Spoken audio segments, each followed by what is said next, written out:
Okay, in this video, I want to finish up with a few final thoughts about Trail of the Lonesome Pine and a few things to point out to you as we go out of this text.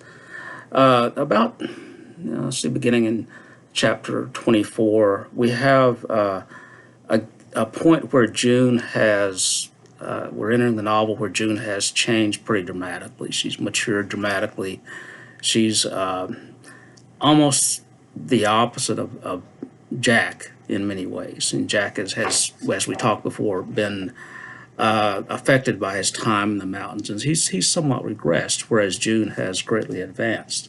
So she's coming back to her home. She's been to New York City. She has been completely inundated with culture and advancements, and she's seeing all the differences, all the changes in herself more than anything. She's thinking about Jack. They've been apart from each other. There's a sort of a rift that has developed just almost by virtue of their separation from each other through circumstances.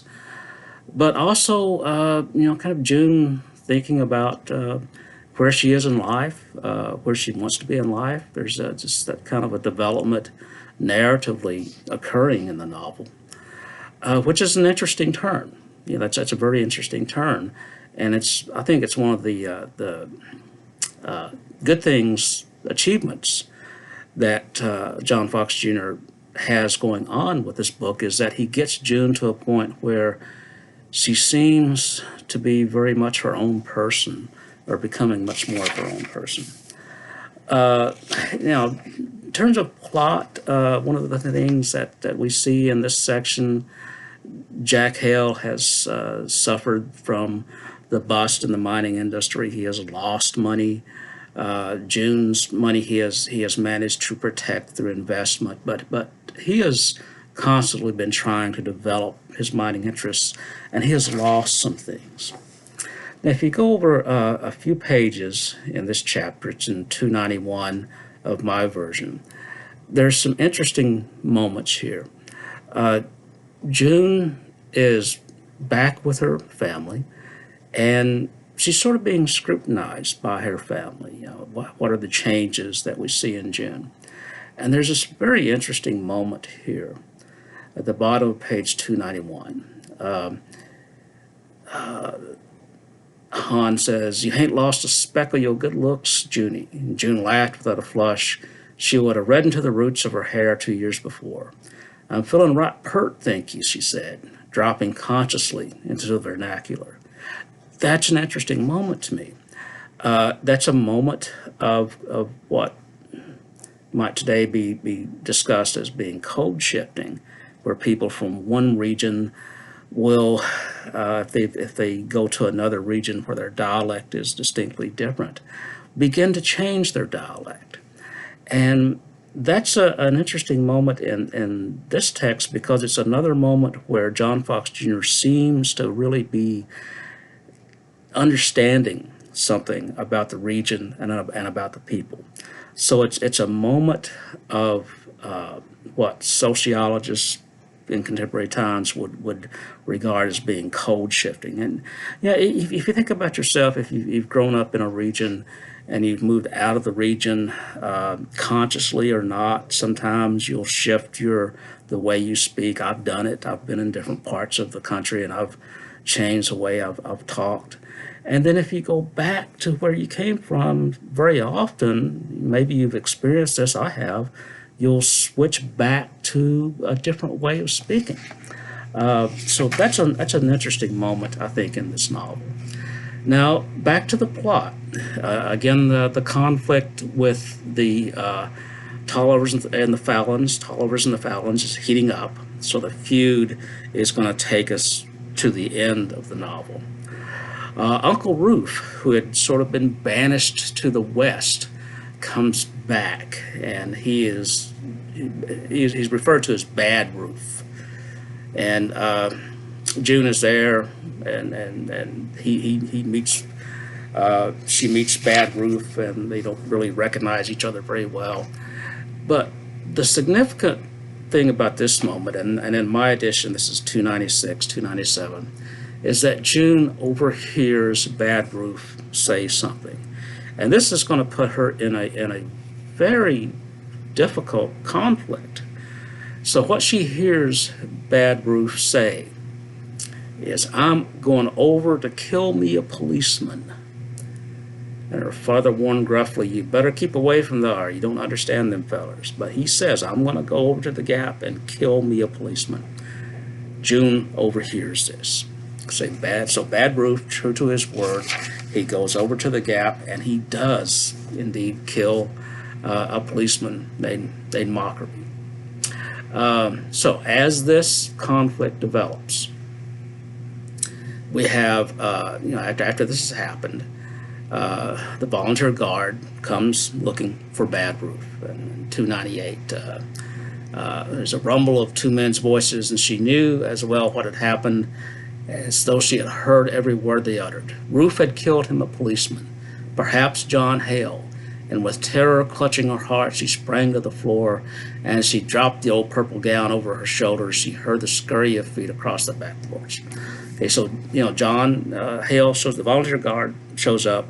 John Hale is among them, and also among them is a member of the Fallon family with the volunteer guard. So, recall that we have this conflict between the idea of mountain loyalty and mountain order conflicting with that of this idea of a law and order system that doesn't take sides. Okay, but the difficulty here is that now we have John Hale, where in another instant, in an earlier instant, he had been aligned with the Tollivers, now is seemingly aligned with the Fallons, and this, of course, has great repercussions, and it's going to affect June's future. At the end of this chapter, page 300, Devil Judge just says bluntly to June, "I reckon you ain't going to marry John Hale." "No, Dad," said June, because Jack is now seen as being allied with the Fallons. So that's part, and that's a wonderful kind of a plot development that John Fox Jr. does with this. It increases the tension, increases just that narrative tension that carries us through to the end of this novel. And the tension really never really falls off in this text. It just continues to rise, and he's able to keep it at a very nice level. But so a policeman named Mockabee has been shot by Bad Ruth. The sheriff is a Fallon, and he's with the volunteer guard. There are several witnesses to this, and by and by, Bad Ruth is arrested. I'll skip through some of the material here so we can get to the high points that are most significant, most resonant. The Red Fox, of course, is involved in things. He is on both sides. He is sort of this opposed to everybody, mad at the world type of character. But Ruth is captured, and 312, 313, he makes a vow. There's never been a Tolliver convicted of killing nobody, much less hung, and there ain't going to be. So that's just this vow that he, even if he's convicted, he's not going to be hung. There's this idea with this.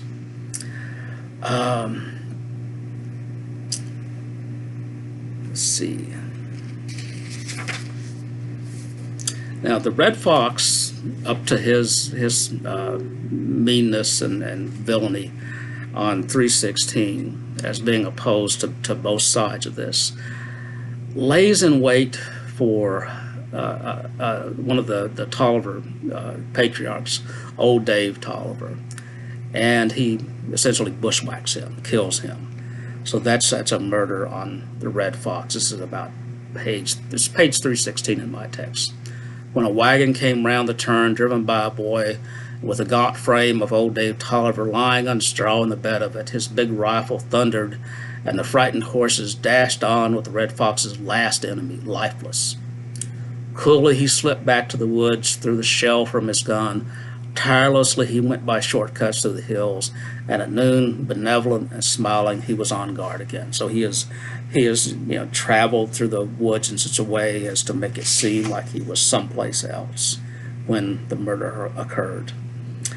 So the trial of Bad Roof begins, and June is brought in as a witness. And she sees this as kind of a betrayal in itself, that she's going to have to be called to bear witness against one of her own relatives. And if you look at page 318, the trial occurring, swear her.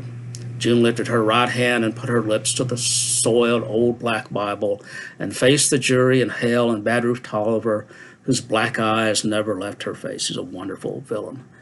"What is your name?" asked a deep voice that struck her ears as familiar, and before she answered, she swiftly recalled that she had heard that voice speaking when she entered the door. "June Tolliver, your age, 18. Well, we finally get a definitive idea of June's age.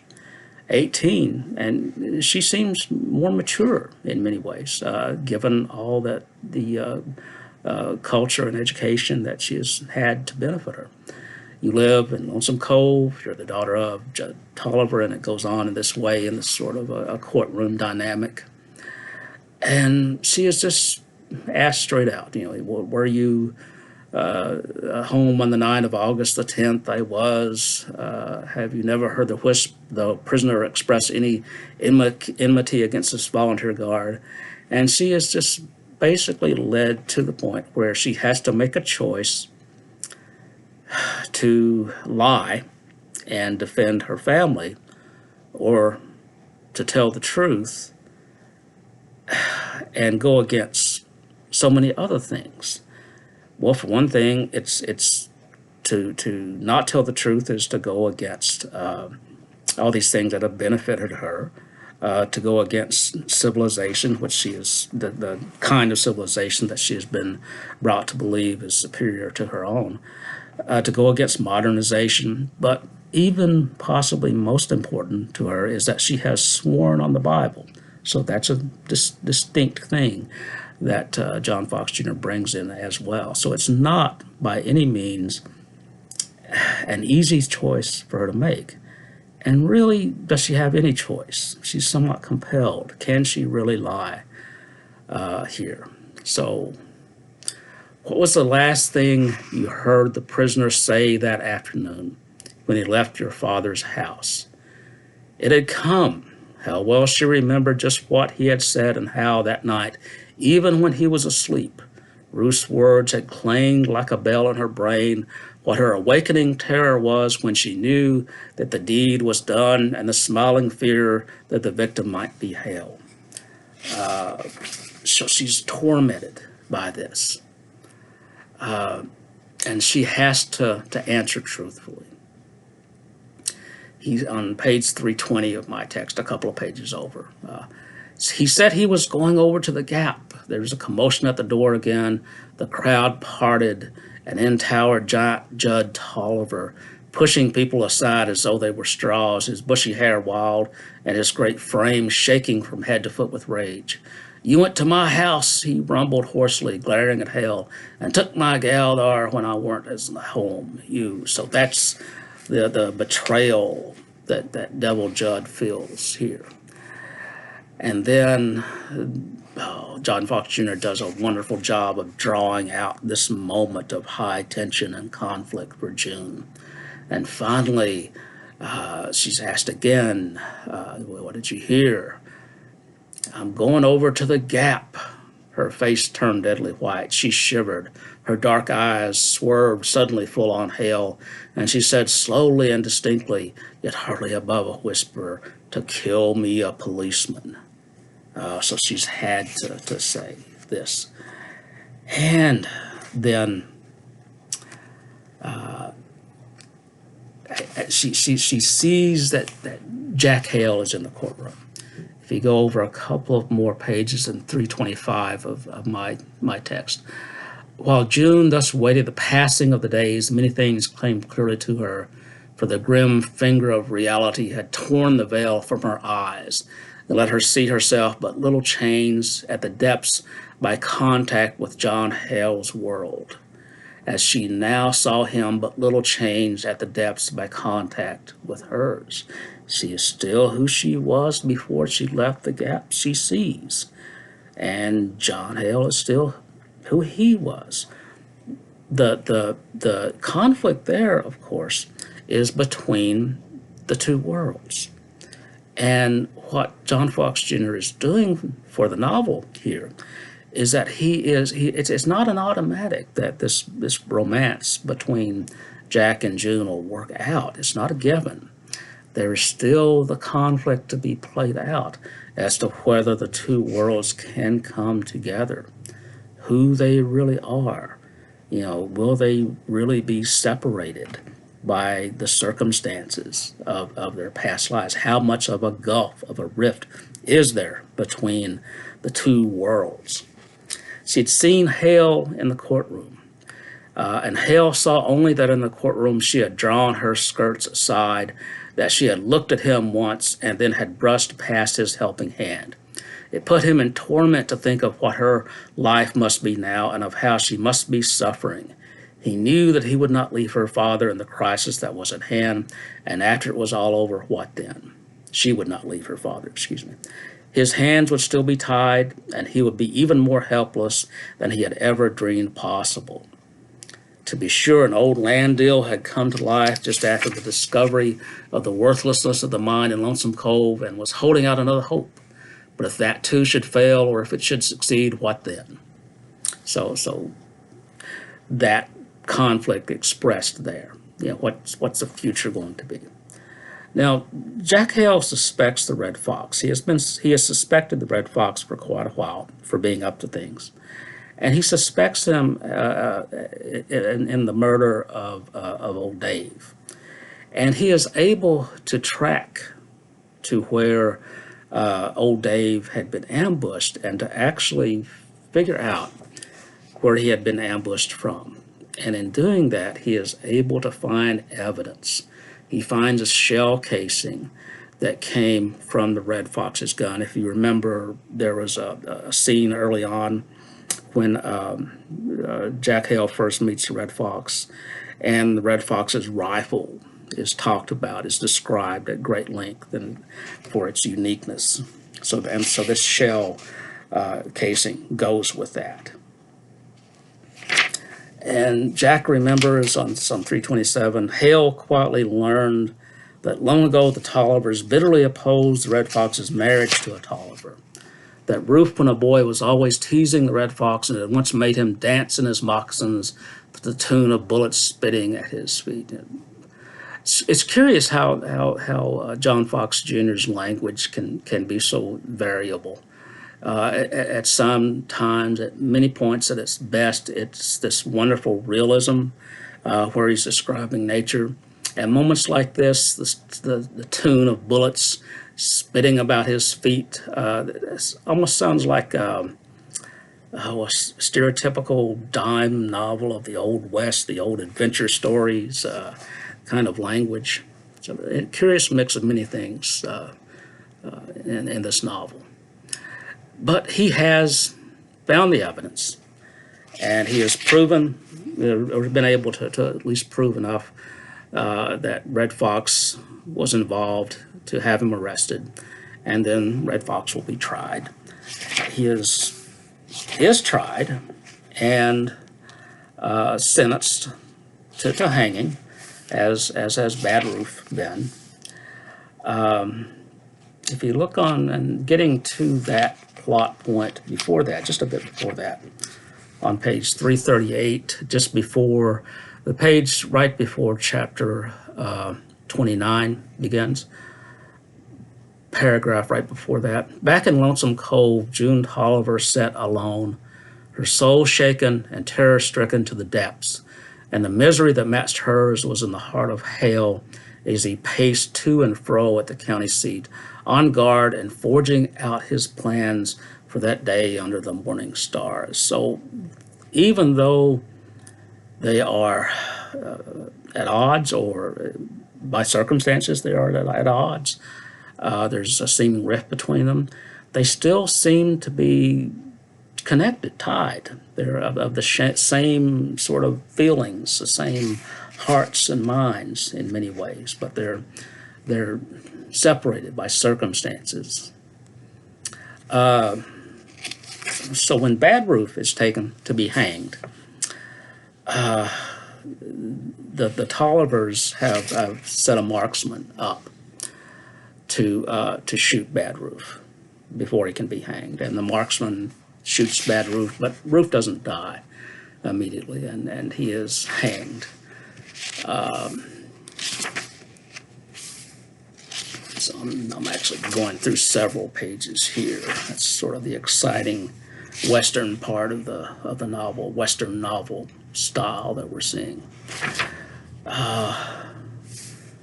Conflicts continue. There's a lot of introspection by June and Jack both. Uncle Judd gets shot, but he survives, and there's this plan that's devised that eventually he'll leave. Uncle Judd will leave.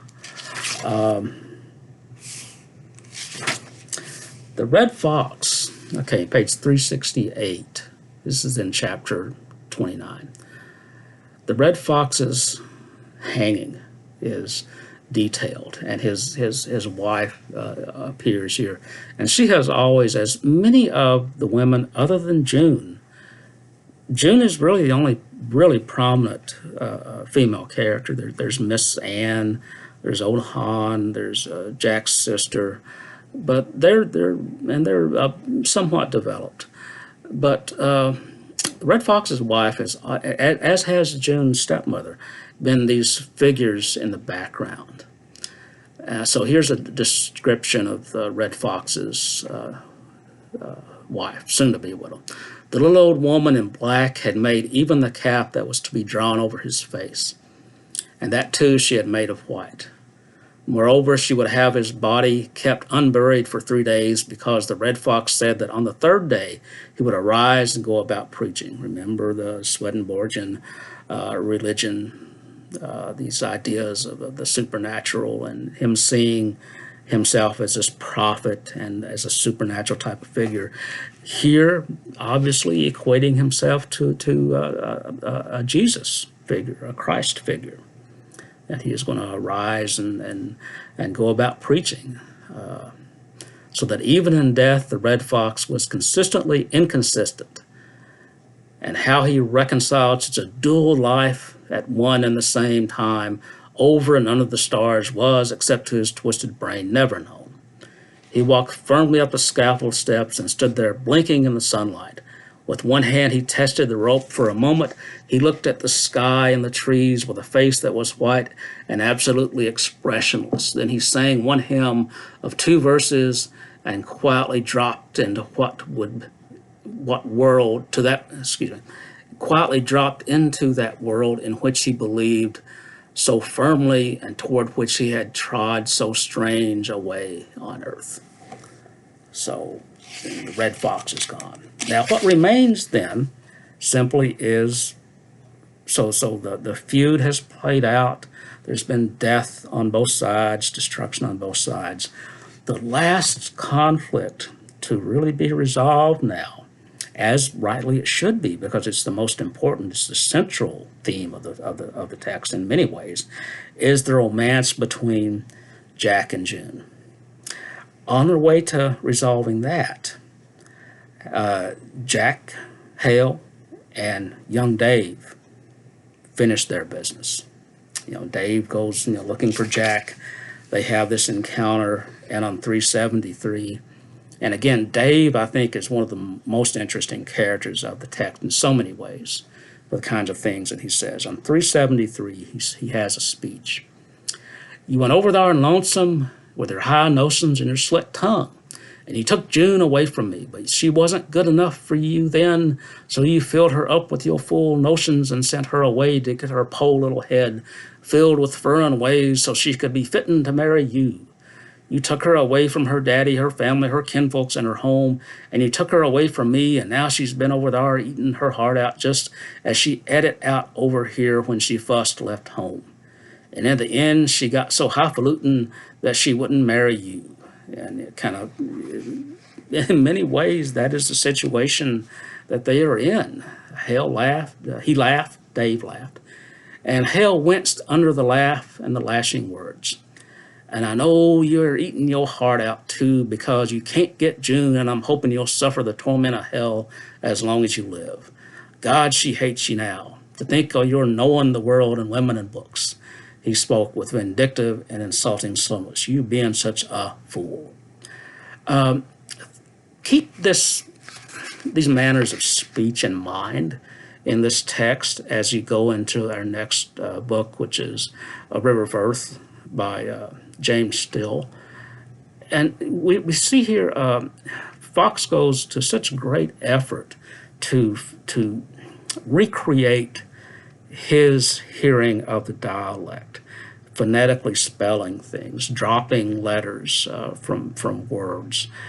And I think most people, after a while, you get used to this, but frequently I think what happens in reading this text, especially in more modern times, is that the dialect becomes a little difficult, maybe a little bit troublesome. It stands out in such a way that possibly interrupts the narrative. And we could argue that maybe that's John Fox Jr.'s intention, to make it stand out and to make it seem so distinctive. But I've always wondered if there would have been a better way for him to recreate the dialect. And a lot of times, if you'll study creative writing, for example, which is one of my specialties, is creative writing, fiction writing, the idea of creating dialect is more to suggest dialect than to phonetically spell everything else, because you never want to get between the reader and the story.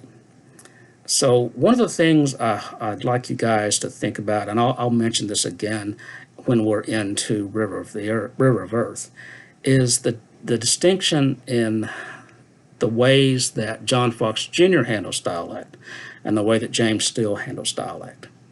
When we get into River of Earth, you still may have trouble with the dialect, not because it's halting or all that heavily inflected as John Fox Jr. makes it, but still uses phraseology that may not be familiar to us as terms. I've read both of these books so many times that everything is very familiar to me with them. I read River of Earth, nothing ever slows me down.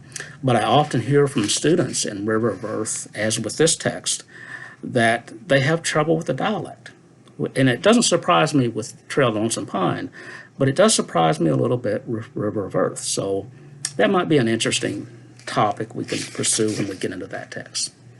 But and still with Trail of the Lonesome Pine, Dave and Jack Hale have it out, and Jack is able to prevail, and then it's simply a matter of bringing things to this nice romantic conclusion. We go back to the Lonesome Pine. Recall that June had dug a hole in the Lonesome Pine and embedded the fairy cross that Jack had given her. That was this representation of their love. And Jack had seen the Lonesome Pine struck by lightning and thought it had been destroyed, but then when he gets to it later, he finds that it's not been destroyed. It has been struck, it's been damaged, but it's not been destroyed.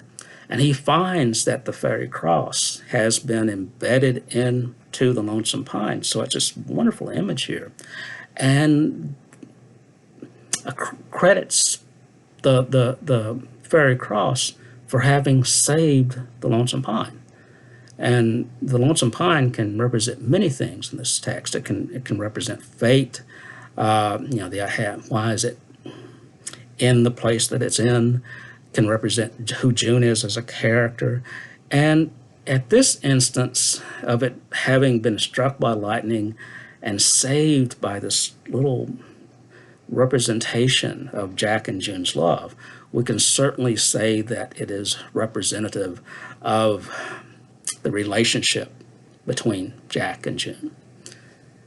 They meet back at the cove. June's family has moved off. They've left. Jack, Devil Jawed has left. June has stayed. And Jack has come back to visit the cove, and he sees June, and just instantly they are back together.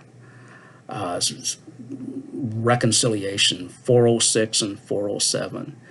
They are together again. Let me see, I'll read just a paragraph or so. I came because I wanted to come, she said steadily. I loved you when I went away. I loved you every minute since. Her arms were stealing about his neck. Her face was upturned to his, and her eyes, moist with gladness, were looking into his wondering eyes. And I love you now, Jack. June, the leaves about them caught his cry and quivered with the joy of it, and above their heads the old pine breathed its blessing with the name June, June, June. I'm not sure I can quite hear the name June being breathed by the pine. That image kind of escapes me. Very romanticized writing here, but that's it. That's the end of it. They're back together. They're back together at the cove, each having gone through this change and the struggle, and the romance is finished. They live happily ever after. We can assume. So that's Trail of Lonesome Pine. Okay, the test will be open this week, and I'll keep it open for several days. We got off track a bit through the circumstances of the weather. We had about a week there where Moorhead was essentially closed down because there was such the ice storms. It can barely remember those now. The weather's been so good lately, but that set us back a bit. I've had some technological problems. I'm working off campus, and I've had some issues with connectivity to MSU that I've had to have resolved through IT. But so we've lost a little bit of time, but we're back. We're fine for the rest of the semester. I just want to assure everyone that we're not so far off track. So the test for the Trail of Lonesome Pine will be available. The instructions for that should be clear. I'll double check those to make sure that they're as clear as I want them to be. But for each question, basically just, it's not a timed test. So you're not given just a limited amount of time to respond to the question. I just want to see, good thoughts about the questions.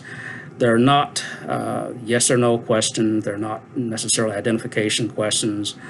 They're not really technically essay questions. They're just sort of brief commentary questions from you. In a way, discussion, but brief discussion. Not overly long, but certainly not just too abbreviated. So have something definite to say. You'll have time to think about the questions. You'll have time to refer to the text, and I encourage you to keep the text by you as you're answering the questions. If you should have any difficulty, things can go bad with Blackboard. This version of Blackboard I think that we have now is known to have technical difficulties. So if something should happen, like Blackboard kicks you off the test while you're taking the test, let me know. In that instance, what I can do is to just delete the test, or delete the attempt. You delete your attempt at the test, and you can begin it again. So hopefully that will not happen, but it has been known to happen in the past. So if something like that happens, remember, you see, the great glaring header that I put on the Blackboard site, don't panic. I've been thinking about taking that down, but maybe I shouldn't. Hopefully, encourages you a little bit. Any of these difficulties we can fix. So if there are any problems with Blackboard, we'll fix them. We'll take care of them and get ourselves through that. So I'll have some instructions up today about the test, about the reading assignment. Go ahead and start reading River of Earth, and I'll have some information about that and some background on James Still, and hopefully very soon another lecture video that gets us going into James Still. And as always, if you have questions, give me an email. I'll get to those as quickly as I can. If I don't get to them immediately, again, don't panic. I will find them. I will get to them. If I haven't got them to them immediately, it probably just means that I'm focused on some other aspect of this course or another, and I'll respond as quickly as I can. Okay, so there we are. Get started reading River of Earth by James Still, and we'll proceed.